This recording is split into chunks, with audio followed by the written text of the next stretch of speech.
Wyoming Territory, September 1889. Dawn breaks cold over the Broken Arrow Ranch. The Winchester rifle trembles in Samuel McCready's weathered hands. 54 years of living, 30 of them haunted by ghosts. 6 riders approach through the morning mist, led by Marcus Thornfield, the man who owns half of Millfield and wants to own the other half, including the 19-year-old woman standing behind Samuel in a torn wedding dress. Her name is Elizabeth Morrison. Last night she was supposed to marry Thornfield. Instead she ran. To Samuel. To the one place she felt safe. Now Thornfield's voice cuts through the silence. "McCready, send out my bride, or we'll take her over your dead body." Samuel's jaw tightens. The girl's breath is warm against his neck. Her fingers clutch his shirt. This is how wars begin. Not with armies or politics, but with one man's decision to protect what he loves, even when love itself might be wrong. What will Samuel do? Has he already lost control? Share where you're watching from? I'd love to know how far this story travels. Samuel McCready wasn't always a broken man living alone on 1,000 acres of Wyoming wilderness. Once, he'd been Captain Samuel McCready, Union cavalry. He'd charged through Confederate lines, saved settlements from Apache raids, and came home to a wife who smiled like sunshine, and a boy who called him Papa. Then 1878 brought the flu. In 3 weeks, he buried them both. That's when Samuel built the Broken Arrow Ranch, not to prosper, just to survive, to wake each morning and tend horses until exhaustion let him sleep without dreams. The town of Millfield grew up 10 miles south. Samuel rarely visited. When he did, people whispered. The man who never smiled. The ghost who'd given up on living, but forgot to die. 3 years passed like this. 3 years of silence. Until the day Elizabeth Morrison's stagecoach broke down on the road to Denver. She was 18 then, fresh from finishing school back east, full of books and dreams. Her father owned Millfield's only bank. Her mother had died in childbirth, leaving Elizabeth to grow up strong and stubborn under her father's protective but loving hand. The stagecoach was carrying her home from visiting relatives. 4 masked men stopped it at Devil's Canyon. They wanted gold. They found only a girl with defiant eyes. Samuel was hunting deer nearby when he heard her scream. He arrived to find Elizabeth backed against the stagecoach, dress torn, while 4 men debated her fate. Samuel didn't hesitate. 2 shots, 2 men dead. The others ran when they saw the ice in his eyes, the look of a man who'd killed before and felt nothing. When Samuel helped Elizabeth from the stagecoach, something passed between them. She saw past his weathered face to the grief underneath. He saw past her youth to the woman she was becoming. "Thank you," she whispered. Samuel only nodded. He escorted her to town, refused the reward money, and rode away. But Elizabeth couldn't forget. She began riding past his ranch, hoping for glimpses. Samuel noticed but stayed away from town, sensing danger in a girl's curious looks. One day, she left something tied to his gate, a white handkerchief with delicate embroidery. The note read, "Thank you for saving my life. I hope you find peace." Samuel kept the handkerchief. He told himself it meant nothing. But in Wyoming, nothing stays buried forever. Not secrets, not desires, and not the past. Marcus Thornfield arrived in Millfield like a winter storm. Quiet at first, then devastating. He was 45, wealthy from cattle and land speculation. He smiled easily, spoke of progress and prosperity. The townspeople saw opportunity. They didn't see the predator. Thornfield's strategy was simple. Buy debt, then squeeze. He offered generous loans to struggling ranchers and merchants. When they couldn't pay, he took their land. Within 2 years, He owned a third of the county. Then he set his sights on the Morrison Bank. James Morrison was an honest man in a dishonest business. When drought hurt the ranchers, he extended credit. When floods ruined crops, he delayed foreclosures. It was the right thing to do. It was also financially ruinous. Thornfield offered to help. A partnership, he called it. An investment in Millfield's future. The contract was complex. The interest rates were devastating. Within 6 months, the bank was drowning. Morrison had two choices: lose everything or accept Thornfield's final offer. Marriage, his daughter, for financial security. "She's 19, Morrison protested. "Old enough to understand duty," Thornfield replied. Meanwhile, Elizabeth had grown into a woman who turned heads. Auburn hair that caught sunlight, blue eyes that sparkled with intelligence, a figure that filled out her dresses in ways that made young men stutter, and older ones remember their youth. But she only thought of one man. The ghost at Broken Arrow Ranch. She'd ridden past his property dozens of times, always hoping. Once she saw him breaking horses, shirt open, muscles moving under sun-darkened skin. She'd watched from the tree line, heart racing, until he noticed and she fled. She was falling in love with a man she barely knew. A man old enough to be her father. A man who lived like the dead. It didn't matter. The heart wants what it wants. When her father announced the engagement to Thornfield, Elizabeth felt the world collapse. "I won't do it," she said. "You will," Morrison replied, his voice breaking. "For all of us. Thornfield will forgive the debt. The bank survives. The town survives. And what about me?" Morrison looked away. "You'll learn to survive too. But some things are worth more than survival. Some things are worth fighting for, even dying for." The wedding was set for September 15th, 1889. The whole town was invited. Thornfield spared no expense. Imported wine, a dress from San Francisco, flowers shipped from Denver. It was to be his moment of triumph. Legal claim to the Morrison fortune and the most beautiful woman in Wyoming. Elizabeth spent the final day locked in her room. Her father had removed her riding clothes, posted a guard outside her door. "For your own good," he said. That evening, Thornfield came calling. He entered her room uninvited, dismissed the guard with a wave. Elizabeth stood by the window in her nightgown, arms crossed, refusing to look at him. "My dear Elizabeth," he said, voice smooth as honey over glass. "Tomorrow you become Mrs. Marcus Thornfield." "My body might belong to you," she replied. "My heart never will." Thornfield moved closer.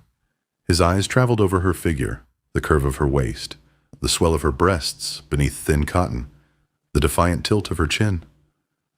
"Hearts can be educated," he said. "Broken. Reformed. I'm a patient teacher." Elizabeth's skin crawled. This was her future. This man's hands on her. His weight pressing down. His idea of education. "I think you'll find me more challenging than you expect," she said. Thornfield smiled. "I certainly hope so. Breaking wild things is my specialty." He left her with that promise hanging in the air like smoke from a funeral pyre. Elizabeth waited until midnight. The house was quiet. The guard had fallen asleep in his chair. She slipped from her nightgown and pulled on the riding clothes she'd hidden under her mattress. Dark pants, white blouse, boots. She looked like the girl she used to be, before duty tried to cage her. The window opened silently. The oak tree was strong enough. The ground was soft. Her horse, Beauty, waited in the stable. Elizabeth had always been the best rider in the county. Tonight, she proved it. She rode hard through darkness toward the only man who'd ever made her feel safe. But safety, like love, always comes with a price. And sometimes that price is blood. Samuel heard hoofbeats at 2 in the morning. He grabbed his Winchester, moved to the window. A lone rider approached, small frame, skilled seat. His heart stopped when he recognized the horse. Elizabeth Morrison dismounted in his yard, still wearing her torn wedding dress from the escape.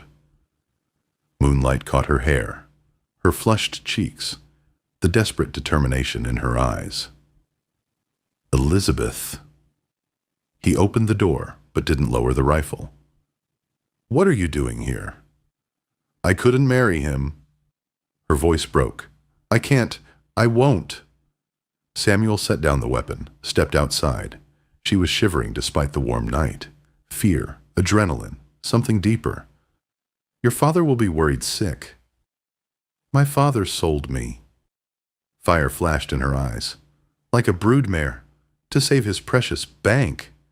And you came here." "I had nowhere else to go." She moved closer. "No one else I trusted." Samuel's throat went dry. This close, he could smell her perfume, see the pulse beating in her throat, could remember the way she'd looked at him that day at the stagecoach, like he was a man worth saving. "I can't help you," he said quietly. "This isn't right." "What's right?" Elizabeth stepped closer still. "Marrying a man I despise? Spending my life as his property?" "I'm 35 years older than you." "So? I buried a wife and child. I know. People will talk. Let them." Her hand touched his chest. "Samuel, I've thought about you every day since you saved me. I've ridden past your ranch hoping to see you. I've dreamed about what it would feel like if you—" "Stop." But she didn't stop. She rose on her toes, lips inches from his. "I know you feel it too," she whispered. "The pull between us. The way you watch me when you think I'm not looking." Samuel's control was a dam with too much pressure behind it. 30 years of loneliness. 3 years of grief. Months of watching this girl become a woman and knowing he had no right to want her. The dam cracked. His hands found her waist. She gasped, melted against him. Her lips were soft, eager, tasting of desperation and hope. They moved inside without breaking the kiss. Samuel kicked the door closed, pressed her against it. Her hands worked at his shirt buttons while he traced the curve of her neck with his lips. "Are you sure?" he breathed against her skin. "I've never been more sure of anything." Her dress had too many buttons. His hands shook as he worked them free. She helped, urgent now, revealing inches of pale skin, the swell of her breasts above her corset. Samuel lifted her, carried her to the bedroom. She was lighter than air, warmer than sunlight. He laid her on the quilt his dead wife had sewn, then stopped. "I can't," he said. "This is wrong." Elizabeth sat up, corset loose, hair wild. "What's wrong is the world that says a 19-year-old woman can't choose who to love. What's wrong is men like Thornfield who think they can own people." She reached for him, drew him down. "I choose you, Samuel McCready. I choose this." Their lips met again. Gentle at first, then hungry. Samuel's hands mapped her body like a man reading scripture, reverent, desperate, afraid it might disappear. Elizabeth's fingers found his belt, worked it free. Her touch was fire on his skin. 30 years of grief and loneliness burned away in her warmth. They moved together like dancers, like lovers who'd known each other forever.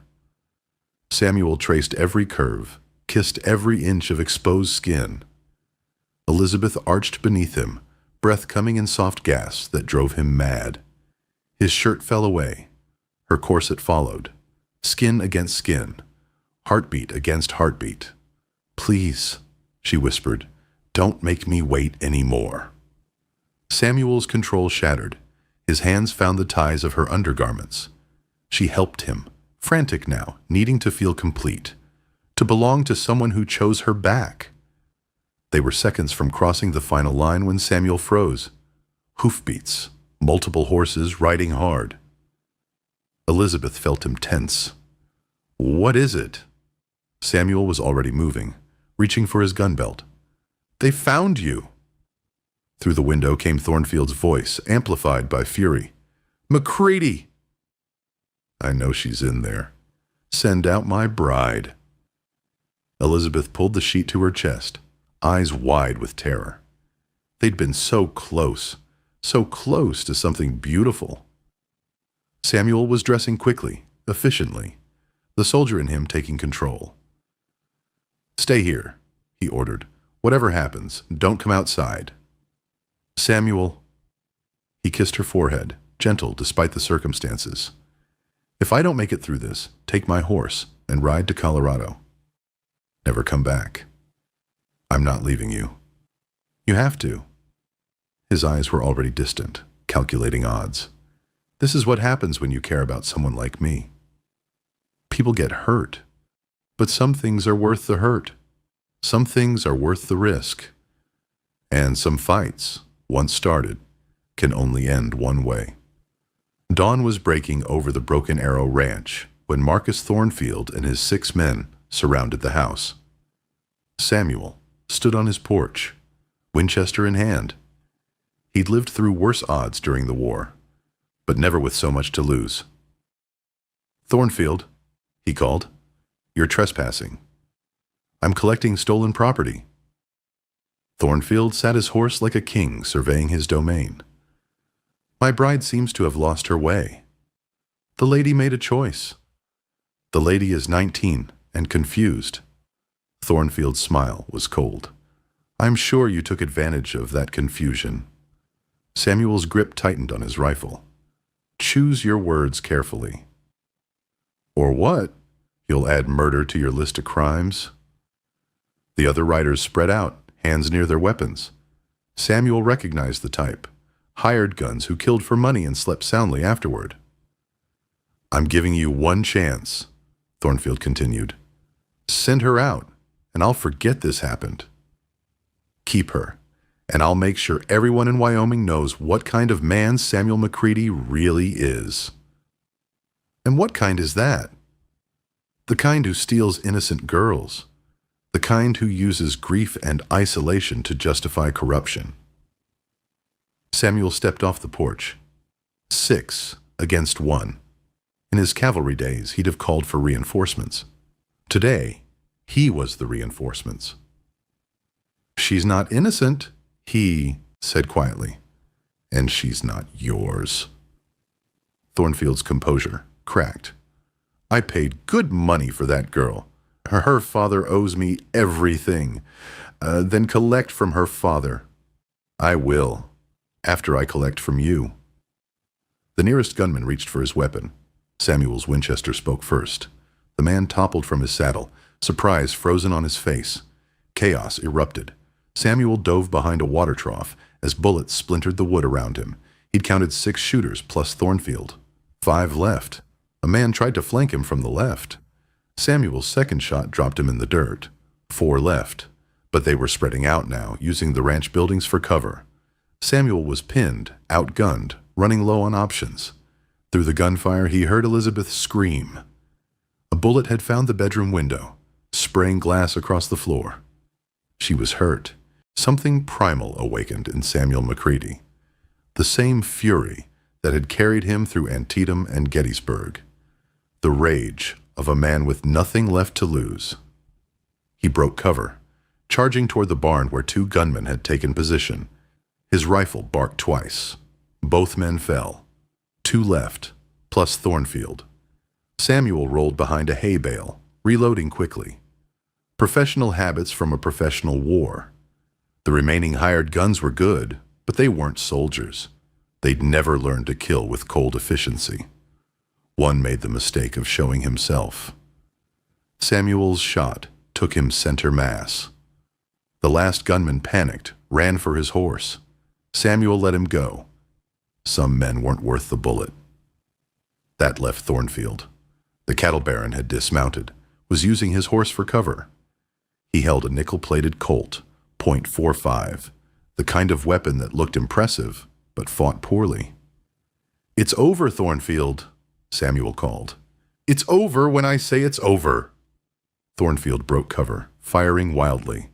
Samuel took careful aim, squeezed the trigger. The Winchester clicked empty. Thornfield's next shot burned across Samuel's shoulder, spinning him around. The older man went down hard, rifle sliding away across the dirt. Thornfield advanced, gun raised. 35 years older, you said? Well, old man, let's see how that works out." Samuel rolled, came up with the Colt 44 from his gun belt. Both men fired simultaneously. Thornfield's shot went wide. Samuel's found its mark. The cattle baron stood swaying for a moment, surprise replacing arrogance. Then he collapsed like a felled tree. Samuel struggled to his feet, blood running down his arm. The ranch yard was littered with bodies. Smoke drifted from scattered gunpowder. In the distance, the surviving gunman was still running. "Samuel!" Elizabeth burst from the house, unmindful of her state of undress. She reached him just as he staggered, caught him before he fell. "How bad?" she asked, examining the wound. "Seen worse." But Samuel's face was pale, his breathing shallow. Elizabeth helped him inside, began tearing cloth for bandages. Her hands shook as she worked, but her voice stayed steady. "Don't you dare die on me, Samuel McCready." "Wasn't planning to." He managed a weak smile. "Got too much to live for now." But surviving the battle was only the beginning. In Wyoming Territory, justice came in many forms, and sometimes the hardest fight was convincing yourself you deserved to win. The townspeople of Millfield arrived at noon, drawn by reports of gunfire at the Broken Arrow Ranch. They found Marcus Thornfield dead in the dirt, surrounded by his hired killers. They found Samuel McCready wounded but alive, tended by a young woman in a torn dress who dared anyone to speak against him. James Morrison was among them. When he saw his daughter, hair wild, dress ruined, devotion blazing in her eyes, he understood that some choices couldn't be undone. "Papa," Elizabeth said quietly, "I'm not coming home." Morrison looked at the bodies, at Samuel's bandaged shoulder, at the fierce protectiveness in his daughter's stance. "I know," he said. Sheriff Williams wanted answers. The townspeople wanted explanations. But when they searched Thornfield's effects, they found something more interesting than scandal. A strongbox full of forged documents, falsified loan agreements, evidence of systematic fraud that had robbed half the county. Thornfield was stealing from everyone, Williams announced. The McCready shooting was self-defense. The townspeople who'd whispered about the ghost at Broken Arrow began to see him differently. The man who'd saved one of their own, who'd exposed the predator in their midst. Dr. Harrison treated Samuel's wound, pronounced him fit to recover. "You're lucky," the old physician said. "An inch lower, and you'd have bled out." "Wasn't luck," Samuel replied, eyes on Elizabeth. "Was having something worth living for." But healing takes time. Love takes patience.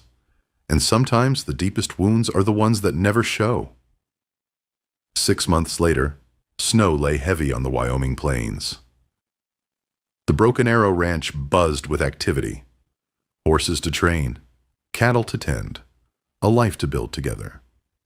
Samuel had healed completely, though his shoulder ached before storms. Elizabeth had grown into the role of rancher's wife, learning to doctor animals and balance books. They were married on a Tuesday in March 1890. A small ceremony with James Morrison proudly walking his daughter down the aisle. No fancy dress this time, just a simple white gown that made Samuel's breath catch.